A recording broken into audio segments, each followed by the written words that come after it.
Hi hello friends, welcome. எல்லாரும் எப்படி இருக்கீங்க? இன்னைக்கு நம்ம சுண்டக்காய் தொக்கு பார்க்கலாம். பச்சை சுண்டக்காய் வச்சு சுண்டக்காய் கத்திரிக்காய் ரெண்டும் சேர்த்து போட்டு தொக்கு பண்ணலாம். சூப்பராக இருக்கும். இது சாதத்துக்கு கூட பசஞ்சு சாப்பிட்லாம், இல்லை சப்பாத்திக்கு தோசை கூட வச்சுக்கலாம், நல்லாயிருக்கும். பச்சை சுண்டக்காய் கொஞ்சம் வாங்கி இடித்து வச்சுக்கலாம். ஃபஸ்ட்டு காம்பெல்லாம் ஆஞ்சி எடுத்துட்டு கவரில் போட்டு தட்டிக்கோங்க. சுண்டக்காய் வாங்கும்போது பார்த்து பிஞ்சு சுண்டக்காவாக பார்த்து வாங்குங்க, இல்லைன்னா சாப்பிட முடியாது, ஹார்டாக இருக்கும்.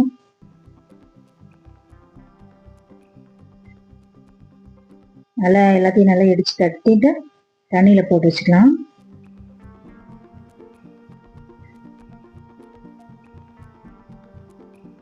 கவரில் வச்சு இடிச்சாங்க, சிந்தாமல் சேதாமல் அப்படியே நல்லா கிடைக்கும். இந்த மாதிரி இடிச்சு எடுத்துக்கலாம். நல்லா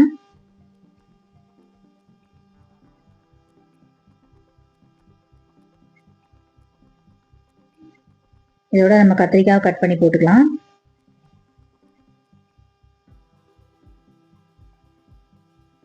நீ கத்தியில கட் பண்ணா கூட கட் பண்ணி போட்டுக்கலாம் அந்த சுண்டக்காவை.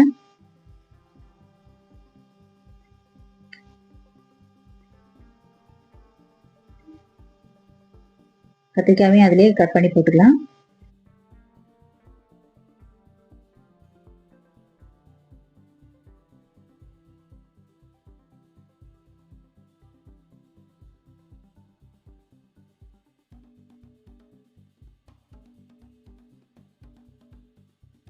எல்லாமே இந்த மாதிரி சைஸ்ல கட் பண்ணி எடுத்துக்கோங்க. ஒரு ஆனியன் கட் பண்ணி எடுத்துக்கலாம். பெரிய சைஸ் ஆனியன் தான் எடுத்துருக்குறேன். இஞ்சி பூண்டு ரெண்டும் சேர்த்து மிக்சி ஜாரில் குறகுறப்பாக அரைச்சிக்கலாம். அது கூட கொஞ்சம் சோம்பு சேர்த்துக்கலாம்.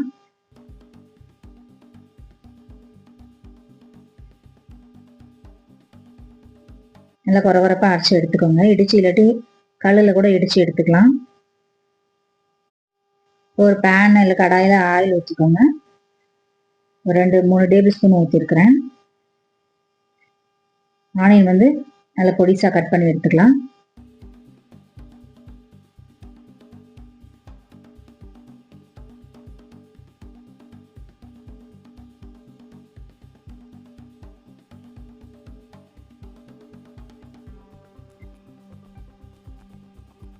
இந்த மாதிரி பொடிசாக எல்லாத்தையும் கட் பண்ணி எடுத்துட்டு கடாய் ஆயில் சூடானதுக்கப்புறம் கொஞ்சம் கடுகு உளுத்தம் பருப்பு போட்டு தாளிச்சிக்கலாம்.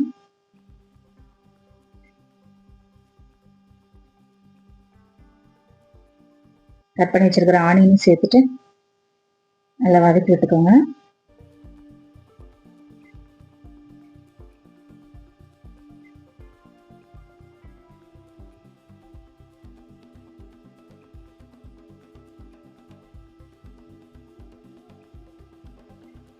இது கூட கொஞ்சம் கருவேப்பிலை சேர்த்துக்கலாம்.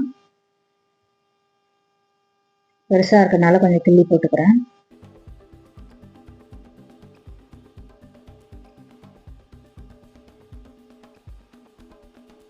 வதங்கட்டும். நம்ம இடிச்சு வச்சிருக்கிற இஞ்சி பூண்டு சோம்பு 3 இடிச்சு வச்சிருக்கோம், அதை வந்து அதில் சேர்த்துடலாம்.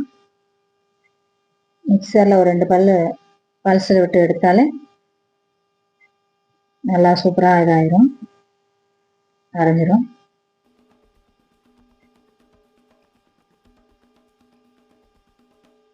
அது கொஞ்சம் வதங்கட்டும். நம்ம தக்காளி இதில் பேஸ்ட்டாக எடுத்துக்கலாம். ரொம்ப பேஸ்டாக்க வேணாம் தக்காளி, கொஞ்சம் குறகுறப்பாக அரைச்சி எடுத்துக்கலாம் தக்காளி.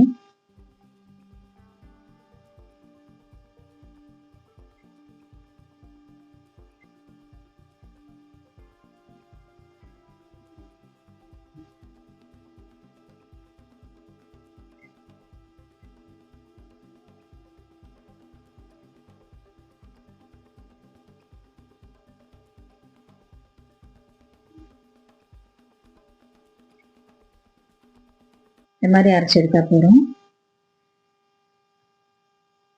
ஆனியன் கொஞ்சம் வதங்கினதுக்கப்புறம் தக்காளி பேஸ்ட் சேர்த்துக்கோங்க.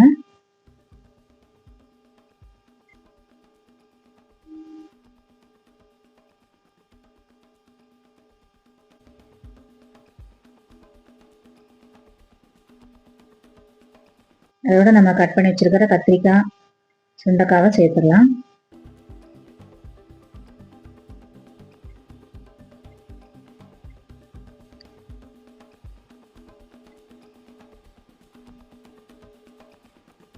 அதுக்கு தேவையான அளவு உப்பு போட்டுக்கோங்க.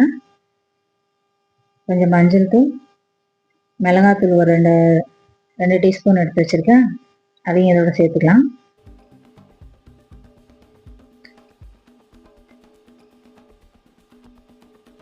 காரத்துக்கு ஏற்ற மாதிரி போட்டுக்கோங்க. நான் 2-3 டீஸ்பூன் போட்டிருக்கேன்.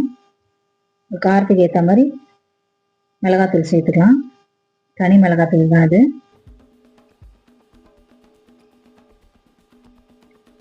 அப்படியே ஸ்லோ ஃப்ளேமில் வச்சுட்டு குக் பண்ணலாம் மூடி போட்டு.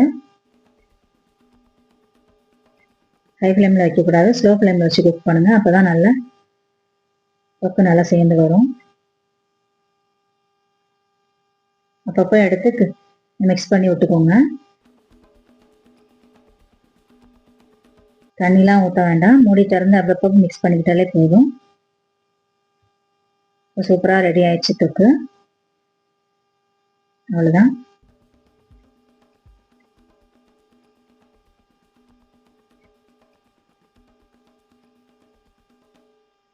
நல்லா சாதத்தில் போட்டு சாப்பிடலாம். சப்பாத்தி, தோசைக்கு கூட சூப்பராக இருக்கும்.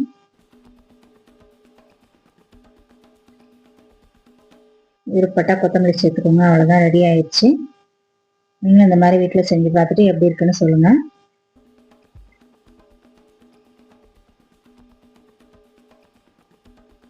ஓகே ஃப்ரெண்ட்ஸ், தேங்க்யூ, பாய்.